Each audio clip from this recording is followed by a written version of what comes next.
பண்றதுன்னு பார்க்கலாம். வாங்க வீடியோக்குள்ள போகலாம். நம்ம சப்பாத்தி மாவு நல்லா ஊறினாதான் நம்ம சப்பாத்தி நல்லா சாஃப்டா வரும். அதனால நம்ம ஃபர்ஸ்ட் நம்ம சப்பாத்தி மாவை பிசைஞ்சு வச்சிடலாம். வாங்க நம்ம ஃபர்ஸ்ட் சப்பாத்தி மாவு நல்லா பிசைஞ்சு எடுத்துக்கலாம். சப்பாத்தி மாவு பிசைய 1 டேபிள் ஸ்பூன் நம்ம உப்பு ஆட் பண்ணிக்கலாம். நெக்ஸ்ட் நாம 1 ஸ்பூன் ஆயில் ஆட் பண்ணிக்கலாம். அப்பதான் நம்ம சப்பாத்தி நல்லா சாஃப்டா வரும். இப்ப நல்லா இதை எல்லாத்தையும் மிக்ஸ் பண்ணிடலாம்.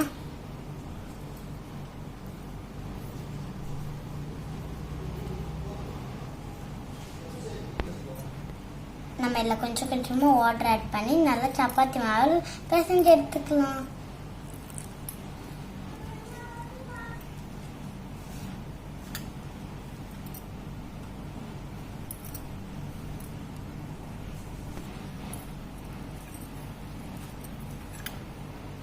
இனிமே நம்ம சப்பாத்தி மாவு பிசைஞ்சு வச்சுக்கலாம்.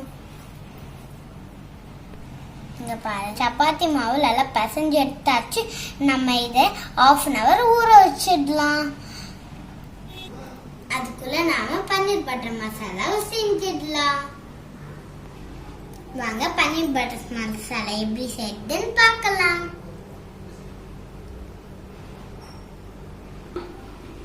நம்ம பன்னீர் பட்டர் மசாலா செய்யறதுக்கு என்னென்ன பொருட்கள் தேவைன்னு பார்த்துடலாம். பன்னீர், வெங்காயம், தக்காளி, மசாலா, பட்டர், சால்ட், இஞ்சி பூண்டு பேஸ்ட். நான் முந்திரி பருப்பு 1/2 an hour முன்னாடி ஊற வச்சு எடுத்துருக்கேன். ஆயில், சுகர், லாஸ்டா ஃப்ரெஷ் கிரீம். இதெல்லாம் தான் நம்ம பன்னீர் பட்டர் மசாலா செய்யறதுக்கான பொருட்கள். வாங்க அதை எப்படி செய்யறதுன்னு பார்க்கலாம்.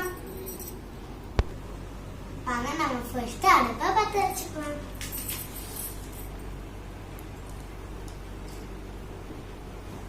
இப்ப நம்ம அடுப்பை பற்ற வச்சுட்டோம். நம்ம கடாயில எல்லாம் சூடாயிடுச்சு. நம்ம இதுல ஆயில் ஆட் பண்ணிக்கலாம். நம்ம எண்ணெய் சூடாக நம்ம வெயிட் பண்ணலாம். ஆயில் நல்லா ஹீட் ஆயிடுச்சு. நம்ம இதுல ஆனியனை ஆட் பண்ணிடலாம்.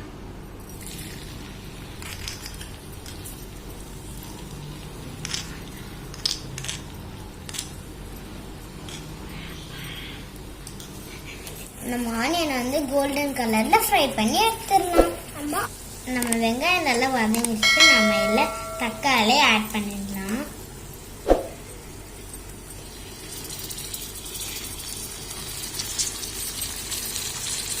நம்ம இது கூடவே இஞ்சி பூண்டு பேஸ்ட் ஆட் பண்ணிடலாம்.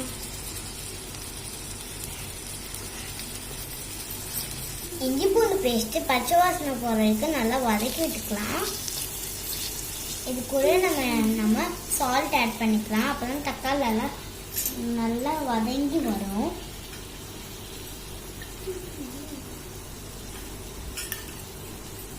மிக்ஸ் பண்ணிடலாம்.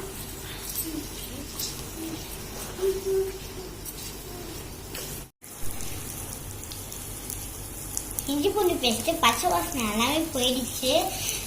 தக்காளி அது கூடவே நல்லா ஸ்மாஷ் ஆயிடுச்சு. இந்த டைம்ல சில மசாலாஸ்லாம் ஆட் பண்ணிடலாம்.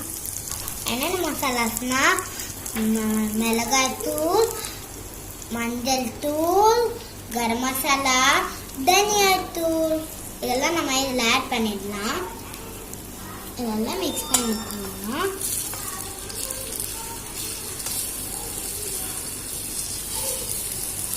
இதில் நம்ம வாட்டர் ஆட் பண்ணி கொஞ்சம் கொதிக்க விடலாம். நம்ம கிரேவிலெல்லாம் கொதிச்சுட்டு இருக்கட்டும். நம்ம ஊற வச்ச முந்திரி பருப்பை நல்லா பேஸ்ட் மாதிரி இடிச்சு வச்சிடலாம்.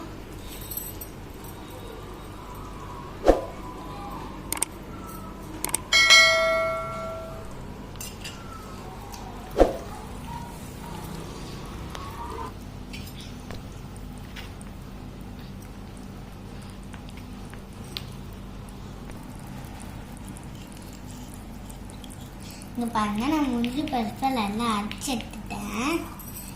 நம்ம அரைச்ச முந்திரி பருப்பை கிரேவில ஆட் பண்ணிடலாம். நம்ம முந்திரி பருப்பு பேஸ்ட் ஆட் பண்ணாதான் நம்மளோட கிரேவி வந்து ரொம்ப சூப்பராக டேஸ்ட்டாக இருக்கும். இந்த டைமில் நாம் பட்டரை ஆட் பண்ணிடலாம்.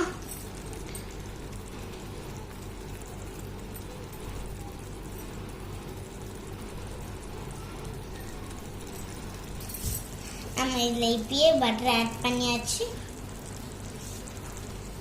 பன்னீர் பட்டர் மசாலா கொஞ்சம் ஸ்வீட்டாக இருக்கும், அதனால 1 டேபிள் ஸ்பூன் நம்ம சுகர் ஆட் பண்ணிக்கலாம். இதெல்லாம் மிக்ஸ் பண்ணிட்டுருக்கோம்.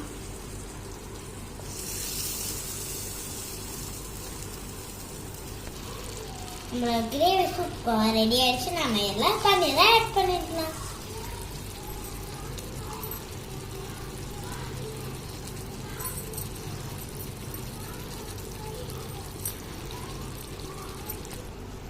நம்ம பன்னீர் ஆட் பண்ணியாச்சு. பன்னீர்க்குள்ள கொஞ்சம் நல்லா மசாலாஸ்லாம் ஏறட்டும், அதுக்கு வெயிட் பண்ணலாம். நம்ம லாஸ்ட்டாக பன்னீர் பட்டர் மசாலாவில் ஃப்ரெஷ் க்ரீம் ஆட் பண்ணிடலாம். நம்மளோட சூப்பரான பன்னீர் பட்டர் மசாலா ரெடி. வாங்க நம்ம நெக்ஸ்ட் சப்பாத்தி போட்டு எடுத்துடலாம்.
சப்பாத்தியும் பன்னீர் பட்டர் மசாலாவும் ரெடி ஆயிடுச்சு. வாங்க நம்ம இதை டேஸ்ட் பண்ணிடலாம். டேஸ்ட் பண்ணிடலாம். ஆமா இல்லம்மா, அது போடாத இல்லை.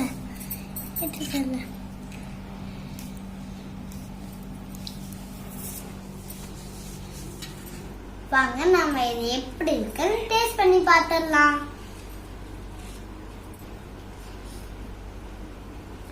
இப்ப வாங்க நானும் டேஸ்ட் பண்ணிட்டு உங்களுக்கு சொல்றேன். சூப்பரா இருக்கு. நான் எங்க அம்மாவோட ஹெல்ப்போட தான் பண்ணேன். நீங்களும் உங்க அம்மாவோட ஹெல்ப்பால பண்ணுங்க. இந்த வீடியோ உங்களுக்கு பிடிச்சிருந்தா லைக் பண்ணுங்க, கமெண்ட் பண்ணுங்க, ஷேர் பண்ணுங்க, சப்ஸ்கிரைப் பண்ணுங்க, மறக்காம பக்கத்துல பெல் ஐகானை கிளிக் பண்ணுங்க. பாய்.